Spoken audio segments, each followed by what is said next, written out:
Amigas y amigos, estamos de nuevo aquí en esta última parte del proceso de historia de las religiones, del cristianismo, pero desde la perspectiva que marca esa pregunta: ¿Jesucristo es el único Salvador universal? ¿Ya? Vimos ese proceso y el otro día terminamos viendo cómo eso irrumpió en América Latina, sobre todo por la teología que está presente en dos grandes misioneros, ¿no?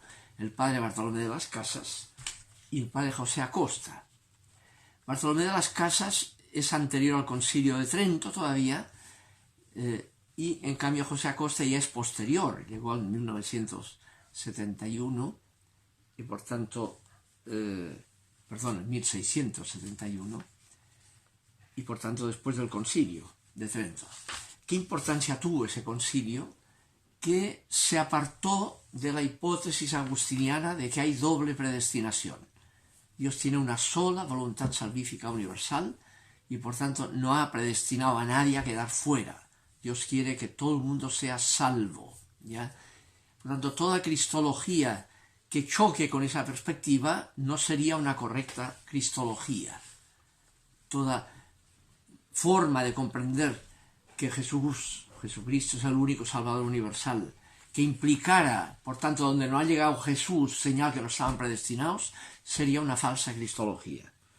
Es la importancia que tendrá cuando en el Concilio Vaticano II explotará la bomba de Trento en forma clara en la famosa constitución del Concilio Vaticano II, Gaudium et Spes, al final del capítulo primero, cuando dice, hablando de la gracia, o sea, de quien recibe gratuitamente el don de la vida divina, la trascendencia, ¿ya?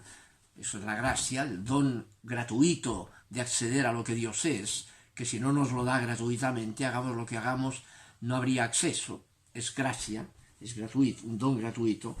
Y dice, ¿quién tiene esta gracia? Dice, lo que dice las mediaciones de gracia, todo eso no solo vale para los que creen en Cristo, sino para todos los hombres y mujeres de buena voluntad, en cuyo corazón actúa la gracia de una manera invisible, puesto que Cristo murió por todos, y la vocación del hombre es una misma, es decir, la vocación divina. Por eso debemos creer que el Espíritu Santo ofrece a todos la posibilidad de que en la forma de Dios conocida, aunque no haya la mediación visible sacramental, por lo tanto, todos se asocian a ese misterio pascual. Por tanto, la universalidad de la salvación. Jesucristo, Salvador universal. No hay ni judío ni gentil. Ese tema que ya se quedó claro desde el principio del cristianismo, ¿no? Eso explota en el Vaticano II y luego llegó a América Latina el aterrizaje del Vaticano II en el Sínodo de Medellín, el año 1968, que marcará el inicio de la llamada teología de la liberación y cristología de la liberación, ¿ya? Que es una teología que comenzará un sacerdote peruano, Gustavo Gutiérrez, a partir de 1970, después de Medellín, publicando el libro Teología de la Liberación, Perspectivas, ¿ya? Es la teología, es una teología de la categoría de los signos de los tiempos, ¿no? Es el tema, el aporte principal de la Constitución Gaudium et Spes del Concilio y de su aterrizaje en América Latina. En el Concilio Gaudium et Spes definirá esa perspectiva, en el número 4 de Gaudium et Spes dirá, para realizar ese cometido de la Iglesia, es deber permanente de la Iglesia escrutar a fondo los signos de los tiempos e interpretarlos a la luz del Evangelio, de forma que, acomodándose a cada generación, pueda la Iglesia responder a los perennes interrogantes humanos.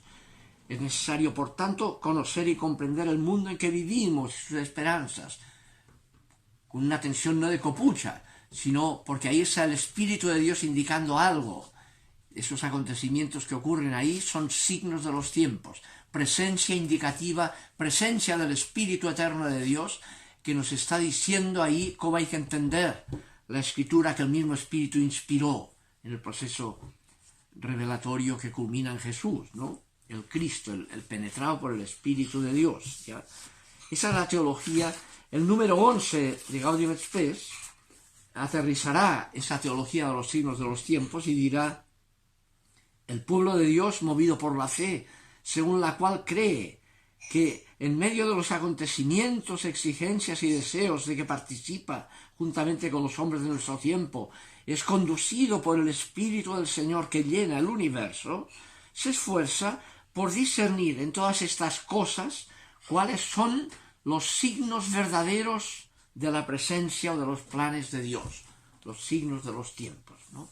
Esa es la teología. En esa teología se funda la lectura que hace Gustavo Gutiérrez en su Teología de la Liberación, ¿ya?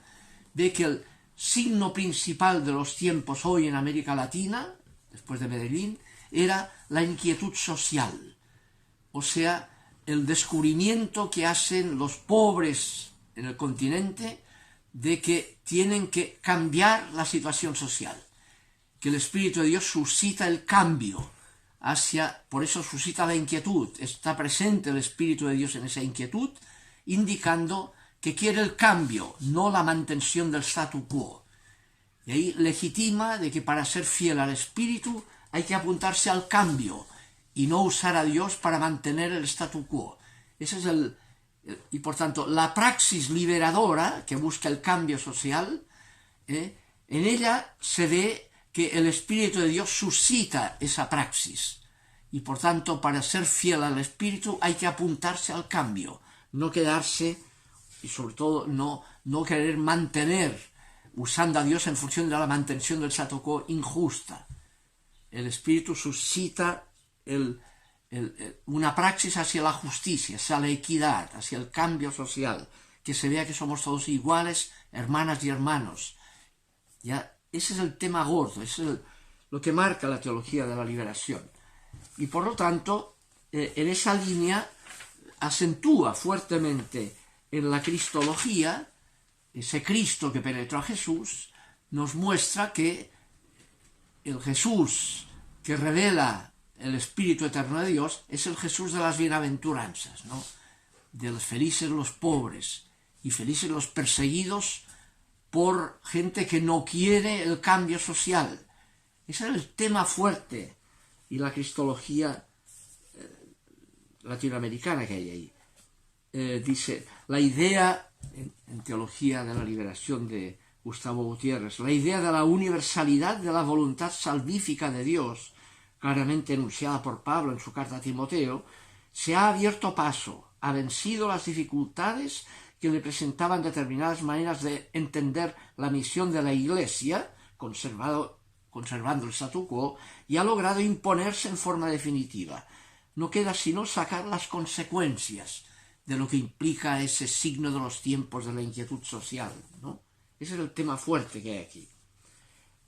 En Cristo y por el Espíritu, la globalidad del proceso liberador alcanza su pleno sentido. Y dirá, todo esto es requerido, en definitiva, por la radicalidad y totalidad misma del proceso salvífico. Nada escapa a él, nada se halla fuera de la acción de Cristo y del don del Espíritu. Esto da a la historia humana su unidad profunda. Los que operan una reducción de la obra salvadora, para ponerla en mantener el statu quo solo que esperar el cielo como salvación, los que operan una reducción de la obra salvadora a eso, son más bien aquellos que la limitan a lo escuetamente religioso y no ven la globalidad del proceso, de que el Espíritu de Dios suscita un cambio social ahora y aquí, en este mundo, un cambio de estructura, y no solo proyectar salvación para el don del cielo cuando nos muramos, ¿no?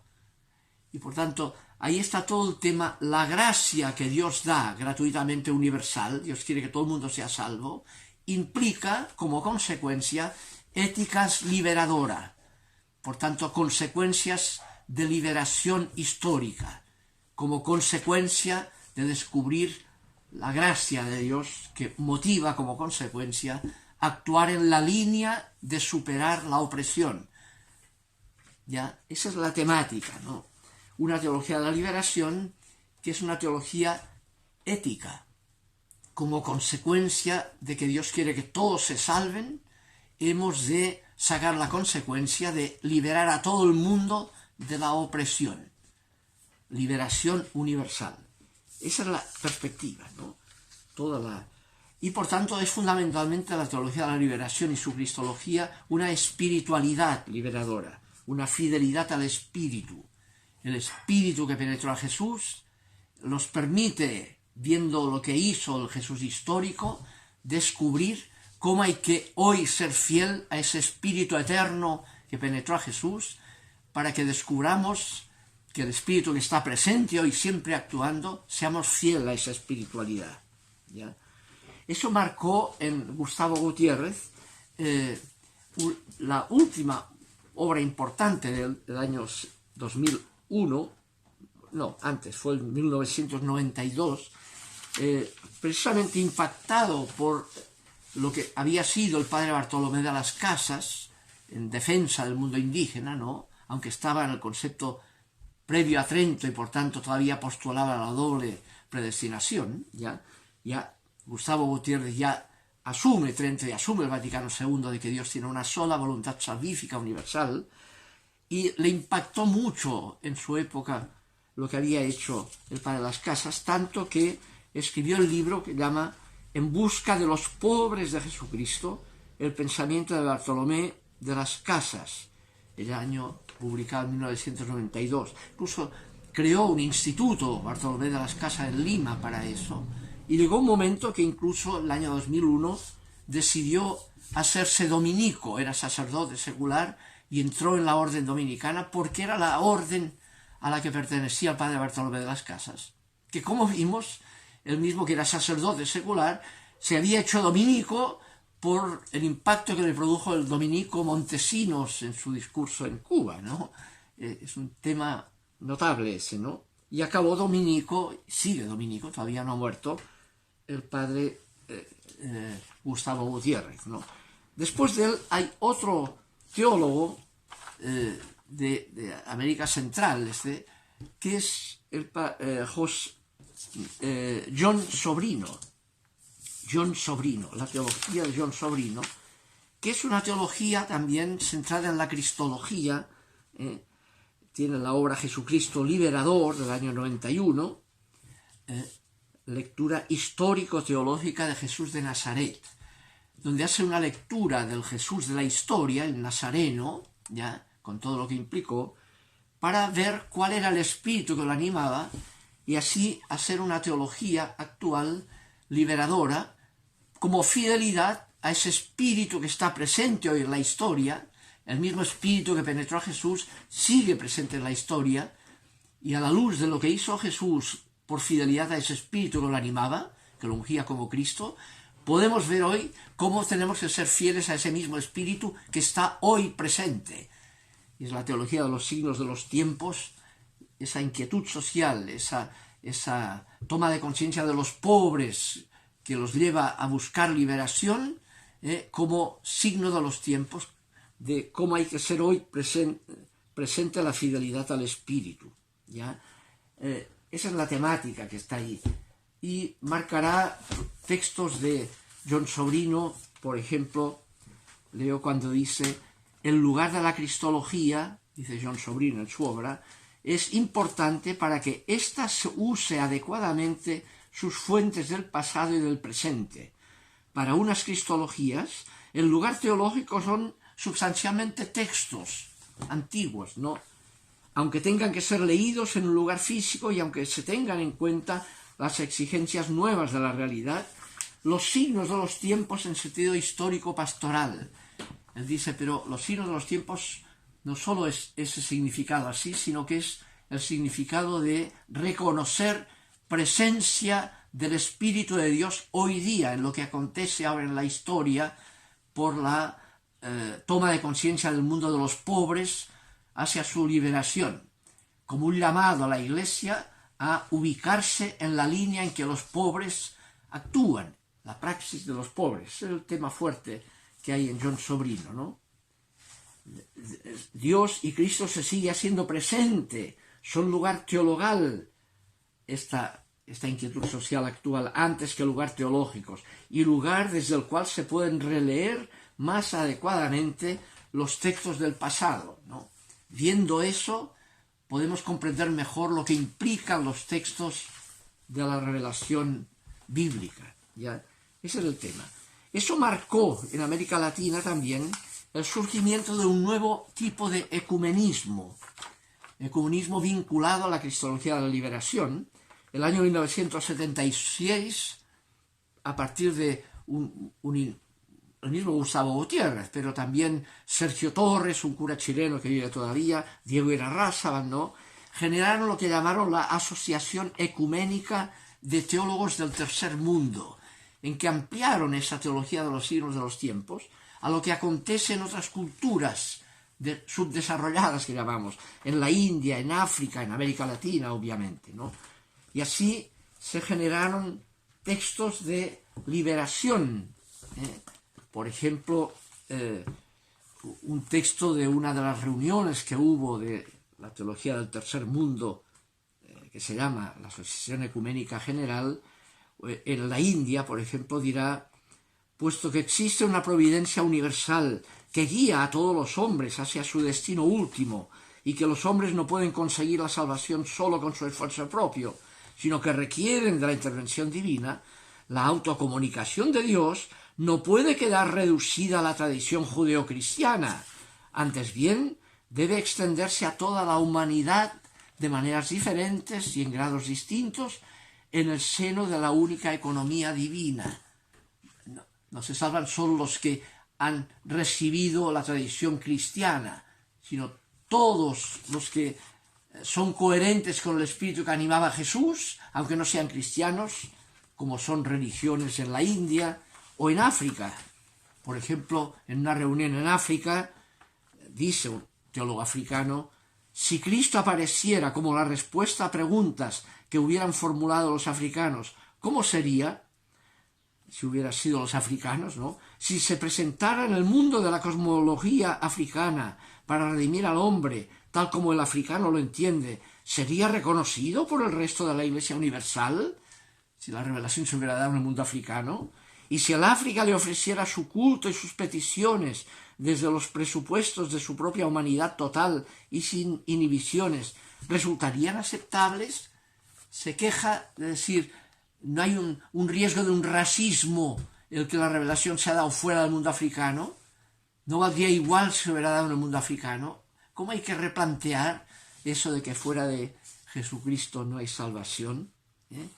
¿Cómo, siendo que Dios quiere que todo el mundo sea igualmente salvo y no una raza más que otra? Ese era el tema final. Si quieren, fíjense cómo termina planteándolo la teología en América, ¿no? En el año 2007 hay una teología india vinculada a la Conferencia Episcopal Latinoamericana, al CELAM, que dice lo siguiente, y dejaremos planteado el tema así: la teología india forma parte integral de la experiencia de Dios heredada de los antepasados y que está unida a cosmovisiones indígenas prehispánicas de la divinidad, y seguirá su marcha, favorecida o atacada por la institución eclesiástica. Es un tema vivo que está ahí. Con ellos hay que hacer un diálogo interreligioso, porque el Dios indígena no debe estar reñido con el Dios cristiano, ya que es el mismo en ambas vertientes religiosas. Ya, ese es el tema, ¿no? ¿Cómo se reubica, por tanto, esa afirmación cristiana de que Jesucristo es el Salvador universal, único? ¿En qué sentido hay que tener eso sin que se constituya en una teología racista que integre la legitimidad de otras búsquedas de Dios en otras culturas, ¿no? Aquí, africanas, indias, latinoamericanas, ¿no? Vamos a replantear esto. El próximo día veremos cómo eso suscitó cristologías y teologías fideístas y racionalistas, ¿no? El fideísmo y el racionalismo. Vamos a ver cómo esto se plantea en esa doble vertiente. y así iremos avanzando en el tema. Nos veremos. Que descansen. Ánimo.